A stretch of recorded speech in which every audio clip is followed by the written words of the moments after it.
Skyrim has a plethora of secret choices that are not immediately obvious if you're just going through the motions while questing. Whether it's avoiding scripted deaths, unlocking hidden dialogue, or restoring broken content, Skyrim has plenty of hidden details even for experienced players. What's up everyone, Big Dan here. I make videos about RPGs, and today I'm going to show you 12 secret choices you probably didn't know you could make. So without further ado, let's buckle up, grab some iced coffee, and dive into the video. For nearly 15 years, I watched this NPC die in every Skyrim playthrough, until I finally discovered this alternate quest outcome. When you enter Markarth for the first time, you will witness a brutal attack in the marketplace. A dude named Weylin cuts down an Imperial woman named Margret literally moments after the guards say it's the safest city in the Reach. This is Markarth, traveler. Safest city in the Reach. The Reach belongs to the After the attacker has been brought down, this kicks off the quest Forsworn Conspiracy, where the Dragonborn teams up with a face-painted dude to investigate a violent rebel group and get to the bottom of why this woman was viciously cut down in the streets. Now, I always thought that this was a scripted death, much like Aldos Othran in Oblivion, but as it turns out, you can actually save Margret's life. When you enter the city, quickly turn to the right and attack Weylin before he reaches Margret, and he will aggro on you instead. In this case, you will save her life and get this dialogue afterwards. By the gods, that man nearly killed me. You saved my life. Thank you. Here. I was gonna bring this to my sister, but I think you should have it. No. I don't have any idea. I was just shopping for a pendant for my sister back in the Imperial City. I've heard of them. Something about the men who live in the hills and attack caravans. I'm sorry. I don't know anymore. I'm just visiting here from Cyrodiil. But the new dialogue doesn't end there. Part of the quest involves investigating why Weylin launched his marketplace attack. If Margret is dead, this will involve recovering her journal from the inn. But since she's still alive in this case, we can confront Margret about her real reason for being in Markarth. I'm sorry. I'm still a bit dizzy from everything. Just visiting. I had some business here. That's all. Was it that obvious? Damn. I must be losing my touch. I'm one of General Tullius's agents. I was sent to investigate the Treasury House and the Silverblood family. They own Sidna Mine, one of the toughest jails in Skyrim. I was hoping I could buy or steal the deed, but I don't think that's how things work here. Mark my words. Thonar Silverblood was behind that attack in the market. Somehow. Rather not talk. I have to head back to Cyrodiil soon. But Margret is not the only one who usually dies during this mission. We'll also witness the death of Thonar Silverblood's wife Betrid in a scripted event. But if we play our cards right, can we avoid catastrophe here as well? While investigating the Forsworn attacks in Markarth, you'll need to gather evidence about Thonar Silverblood. Typically, this involves speaking with him directly in the Treasury House, which triggers Forsworn agents to assassinate his wife. My wife.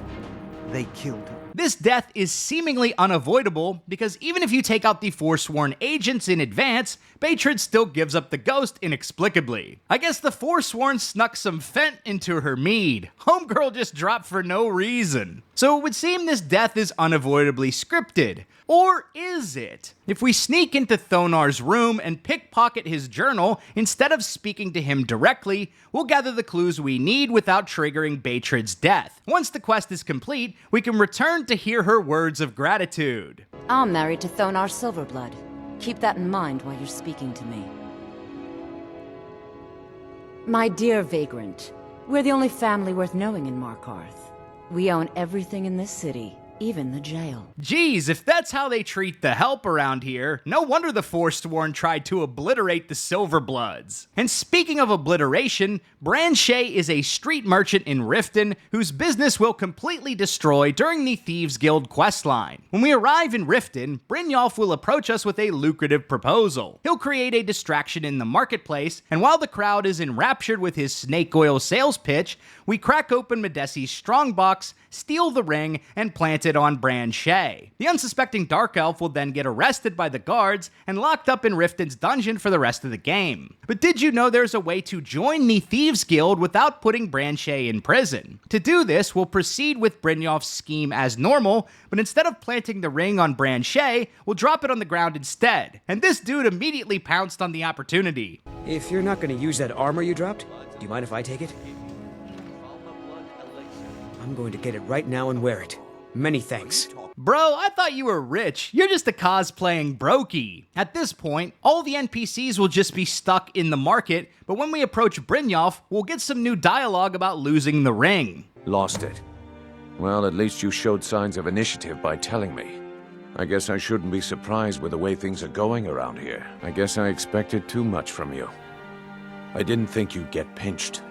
Can't say I'm surprised with the way things have been going around here. Even though we failed, he's desperate enough to let us into the Thieves Guild anyway, so at this point we can proceed to the Ratway to join the guild, and Brand-Shei gets to remain a free man. And speaking of free man, we'll be tasked with rescuing Thorald Greymane from a Thalmor stronghold during the quest Missing in Action. Typically, this will involve breaking down the doors of Northwatch Keep and sinking your blades into some Altmer scum to free the captured Greymane. But did you know there is actually a way to peacefully get Thorald released from prison? What? You, alone, reasoning with the Thalmor? That's madness, friend. You're serious, aren't you? Very well, I'll give you a chance. But if you can't do it, I will. Well, if you didn't, you'll be forgiven because the option is bugged out in vanilla Skyrim and requires an unofficial fan patch to get it working properly. Basically, how it works is, if you joined the Imperial Legion and completed the Jagged Crown quest on their behalf, when you learn where Thorald is being held, you have the option to approach General Tullius and ask for his release. You have your orders, soldier.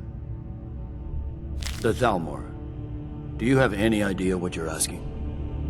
I can only imagine the headaches this is going to cause. Here, take this.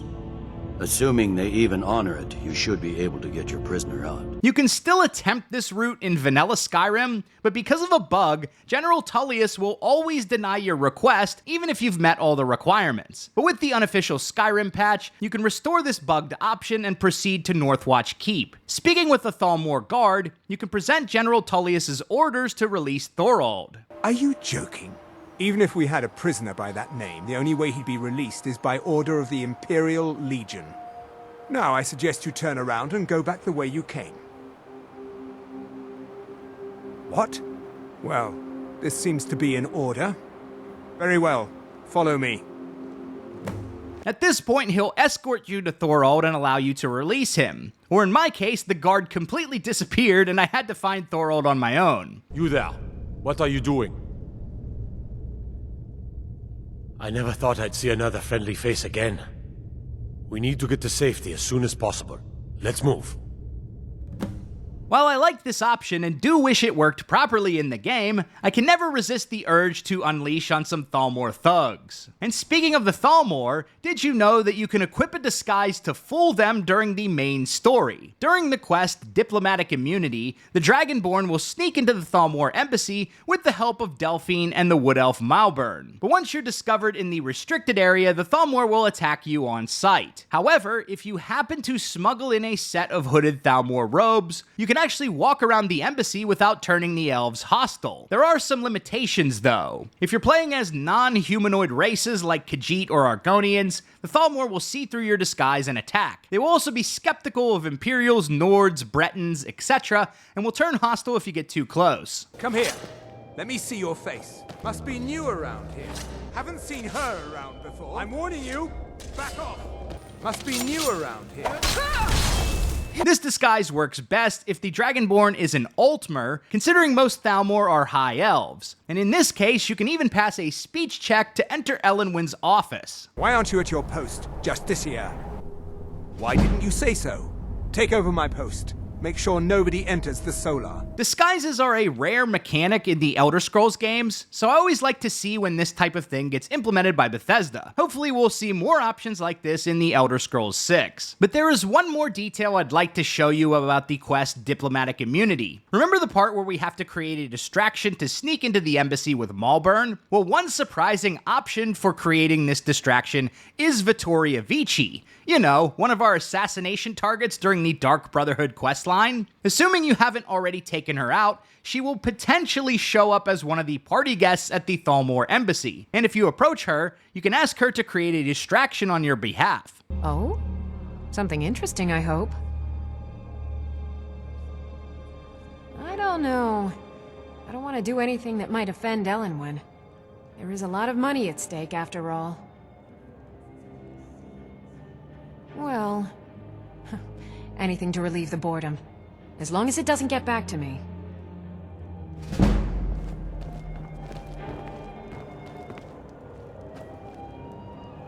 Just play along. How dare you! You disgusting pig! What? I didn't... No, listen, you must have This will hear of misunderstood. this, I don't Rosalind. mean to say I You're a wouldn't be disgrace interested. to the East What I Empire mean is... Company, and to the Empire itself. Razlan, and you promised to behave yourself this time. Remove him. He's disturbing the other I guests. protest! This Yes, is an Madam insult to Ambassador. the dignity of my person! This time I'm completely innocent! Oh, Ambassador Elenwen, that won't be necessary. It is just Rosalind, after all. I'm sure he'll behave himself for the rest of the evening. Won't you, dear? That is absolutely untrue! That is... Yes, of course. What? I don't understand why everyone... Never mind. There are actually a lot of different NPCs who can help the Dragonborn create a distraction during this quest, including Maven Blackbriar and even Jarl Bulgruff. But considering Vittoria Vici is usually pushing up daisies by the time I play this quest, I had never seen this variation of the distraction. One very strange choice you can make in the main story is returning the Horn of Jurgen Windcaller back to the Ustengrav ruins after bringing it to Arngeir. Typically, this glorified fetch quest will bring you through the ruins of Ustengrav, only to discover that Delphine had stolen it before you arrived. After meeting with that bitch in Riverwood and getting the horn, you bring it back to the Greybeards to finish the quest. Now at this point, most players will just move on to other things. But if you happen to return to the altar inside Ustengrav, there will be an option to interact with it. And if you do, this will happen.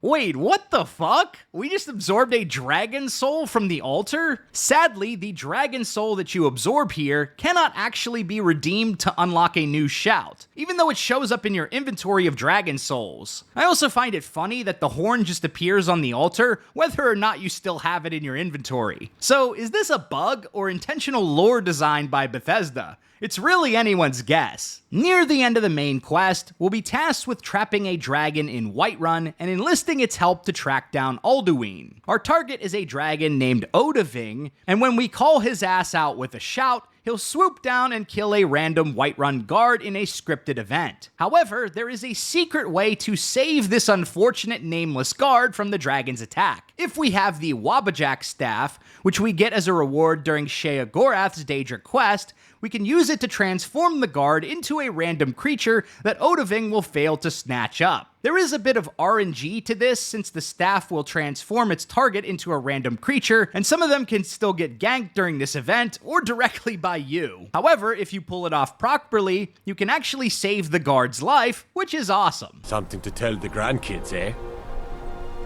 I can't believe that worked. I can't believe I'm still alive. The theme of today's video is clearly avoiding scripted deaths in Skyrim, and we can pull this off once again during our quest to restore the Gildergreen tree in Whiterun. Speaking with Danica Purespring, we'll reveal that the ancient tree at the center of Whiterun is dying faster than Starfield. So Danica asks us to acquire a specialized blade called Nettlebane, which we will use to scrape off some bark from the Eldergleam tree. Danica will then use this bark to revitalize the Gildergreen in Whiterun. Sounds simple enough, right? However, doing this will cause Spriggans to emerge and kill all the people within the Eldergleam Sanctuary. But there is another way to complete this quest without getting those NPCs killed. While visiting Danica, we may get approached by an NPC named Maurice Jondrell. He will ask to travel with us to the Eldergleam Sanctuary to see the glorious tree for himself. When Maurice realizes our true intentions, he is outraged and presents an alternate path. I had no idea you were a woman of violence. What exactly are you intending to do here? You would violate this marvel of Kinnereth's glory to fix that half-breed stump in Whiterun? That's abominable. Barbaric! I'll have no part of this. Why didn't you tell me what you intended? Well, yes. There is something. It won't repair the tree back at the temple, but we could bring them a new one. Follow me. I think I can convince the tree to help us.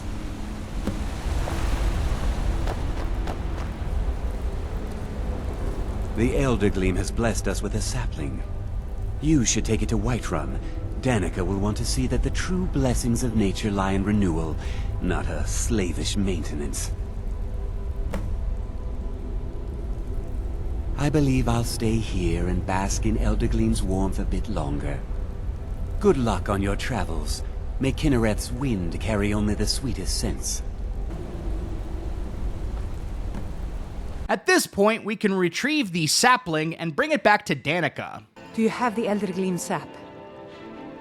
But I can't run the temple without the support of people who are inspired by the Gildergreen. How can this little tree bring new worshippers? The fever. My body burns. You're right, of course. It can be hard to hear the winds of Kinnereth when all you hear are the rabble in the temple. Death feeds new life.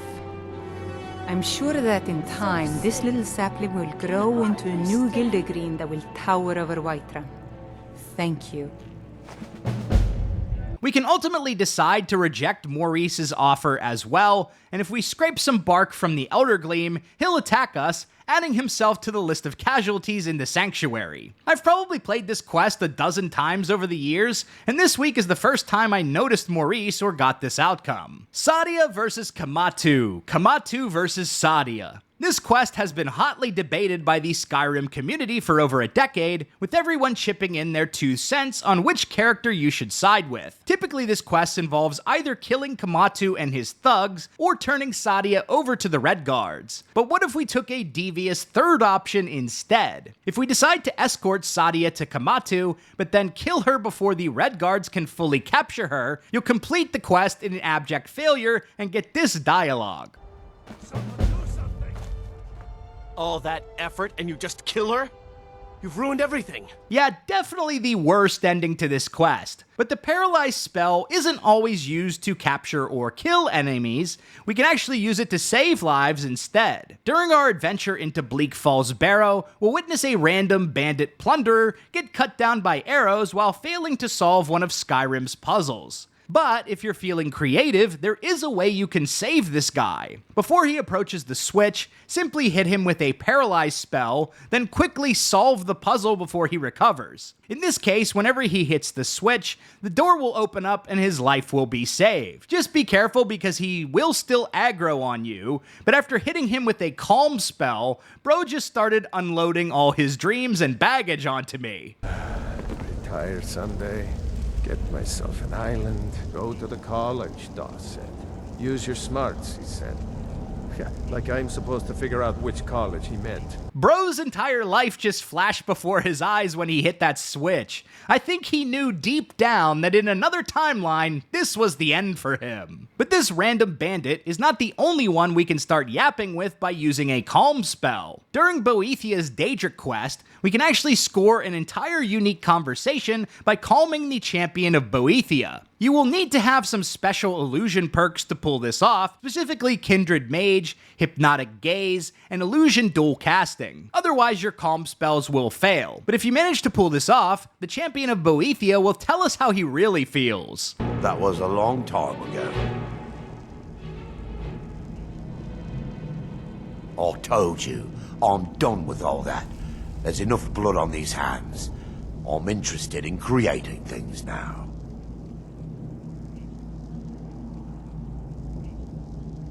Mind my words, or I'll mind them for you. I'm a slave to no man, no god, and no Daedra. Boethiah talks about leaving your mark, a sign of your passing. Well, you can make a mark on the world without treachery and murder. Whenever a man's life is saved by armor made with these hands have changed that man's destiny and his family's. So you can tell that heartless Daedra bitch I'm done doing her dirty work. A man who feels no fear has no heart. I know fear, but it does not control me. If you desire to fight me, then let's get this over with. A Prince of Plots usually gets what she wants. I'm surprised I'm not dead already. She must have had some reason to keep me alive so long. Safe travels.